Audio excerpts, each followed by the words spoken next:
अल्हम्दुलिल्लाहि रब्बिल आलमीन वस्सलातु वस्सलामु अला हबीबिहिल करीम व अला आलिहि व अस्हाबिहि अजमईन। अम्मा बाद फ़अऊज़ु बिल्लाहि मिनश शैतानिर रजीम। बिस्मिल्लाहिर रहमानिर रहीम। व अम्मा मा यनफ़उन नास फ़यमकुसु फ़िल अर्द व अम्मा ज़बदु फ़यज़हबु जुफ़ाअन। सदक़ल्लाहु मौलाना अलियुल अज़ीम। बावाज़े बुलंद दुरूद पाक सारे दोस्त पढ़ो। सलातु वस्सलामु अलैका या रसूलल्लाह व अला आलिका व अस्हाबिका या हबीबल्लाह। हम्दो सलात के बाद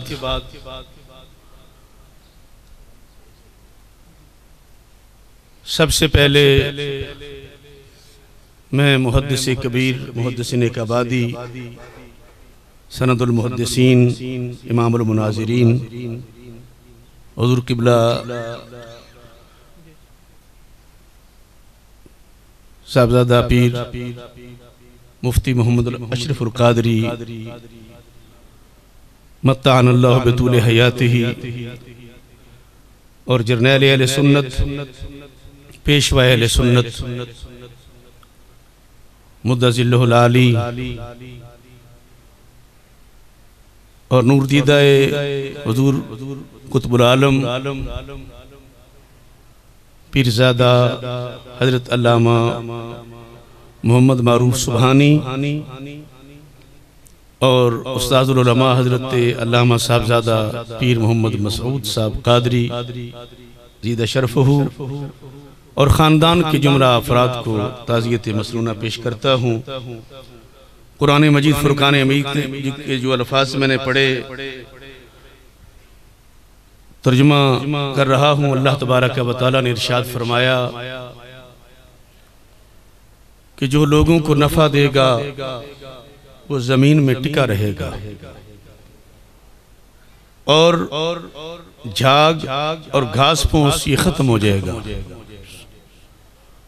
अल्लाह पाक ने उन अल्फाज में उन आयात में जिक्र फरमाया है सैलाब का पानी आता है, ये इल्म का जो दरिया है जिसे जामिया क़ादरिया आलमिया कहा जाता है,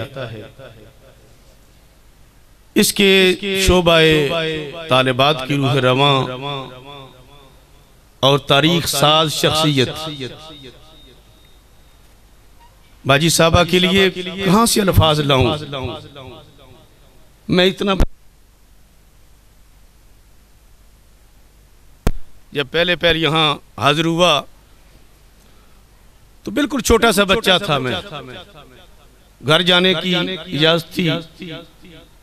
जैसा शफीक मैंने उनको पाया, छोटा बच्चा हो, माँ बाप से दूर हो, बहन भाइयों से दूर हो, गरीबुल वतन हो। हमारे दुनियादार लोग तो कहते हैं जी ये मौलवी साहबान क्या होते हैं। मौलवी के लिए ये गरीबुल वतनी थोड़ी बात नहीं होती, लेकिन अल्लाह का शुक्र है सरकार मदीना सल्लल्लाहु अलैहि वसल्लम की निगाहे लुत्फ करम हो जाती है। वो जो बचपन के फाके, वो बचपन की गरीबुल वतनी और बाद सूरतों में रोटियां मांग कर खाने पड़ती हैं बंदे को, वही चीजें इंसान को बड़ा बड़ा मुकाम अता कर देती है। जब मैं इतना सा था तो बाजी साहबा की ज़ियारत हुई, प्रदेश था और ऐसी शफकत फरमाती कि बंदे को अपना वतन भूल जाता। और एक खास मलका अल्लाह पाक ने उनको अता फरमाया था अपने वालिद करीम से कि वो अव्वल व आखिर एक मुअल्लिमा थी। कोई घड़ी कोई वक्त उनका तालीम से, तरबियत से, तज़किये से खाली नहीं होता था। हज़रत साहब रहमतुल्लाह अलैह बड़े हज़रत साहब के पास जब हम जाते ना बच्चे तालिब इल्म दबाने को, पाँव दबाने के लिए, तो आप फरमाते भाई कल तुमने मेरे पास आना ना जब पाँव दबाने के लिए तो यासीन शरीफ के 2-4 आयतें याद करके आनी है। ये तरबियत का एक तरीका है कि जब रोजाना मेरे पास कभी आते हो ना तो कुछ कल जो पढ़ा था वो सुनाना है ताकि बच्चा इसके साथ साथ सूरत यासीन भी पढ़ जाए। तो बाजी साहब रहमतुल्लाह ताला अलैहा आपके पास जब हाजिरी होती तो आप फरमाती कलमा आता है पहला, दूसरा आता है। पेशवा अहले सुन्नत दामत बरकातुहुल आलिया की वालिदा मुकरमा खास तौर पर फरमाती कि ये बाजी साहबा को कि इन बच्चों की तरबियत साथ करो, थोड़ा बहुत इनको सबक दिया करो। ये घर का अगर काम भी करने के लिए आते हैं तो उनका वक्त जाया नहीं होना चाहिए, ये सबसे बड़ी चीज है। और फिर सारी जिंदगी मेरा यकीन है कि इस मजमे में बैठे हुए नहीं बल्कि अतराफ व कनाफ आलम में अहले सुन्नत व जमात के तकरीबन हर दूसरे घराने में उनका फैज पहुंचा है, फैज इल्मी पहुंचा है उनका।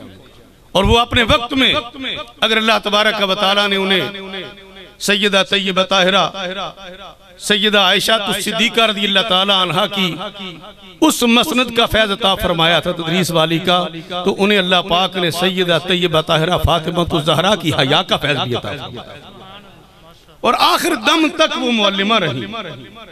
जब कभी हमारे घरों में महाना किसी जनाना महफिल मिलाद में आप तशरीफ ले जाती हैं तो आप घर वालों को फरमाती हैं ये जो बच्ची है क्या पढ़ रही है?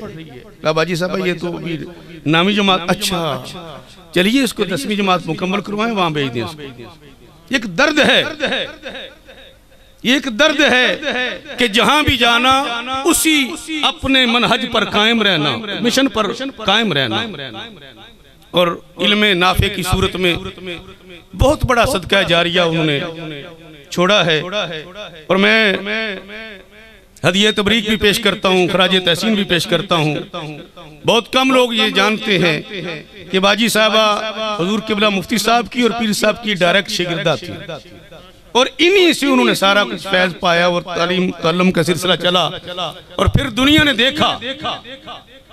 देखा अभी अल्लामा हनीफ साहब बयान कर रहे थे, इनकी साहबजादी भी यहाँ पढ़ी हैं, मेरी भांजियां यहाँ पढ़ी हैं, 2-3 भांजियां यहाँ पढ़ी हैं। तो ये हर घर में इनका फैज है। मैं सिर्फ इसी बात पर अपनी गुफ्तगू समेटता हूँ कि उनका साया एक तजल्ली, उनका नक्शे पा चिराग, उनका साया एक तजल्ली, उनका नक्शे पा चिराग, वो जिधर गुजरी उधर ही रोशनी होती है।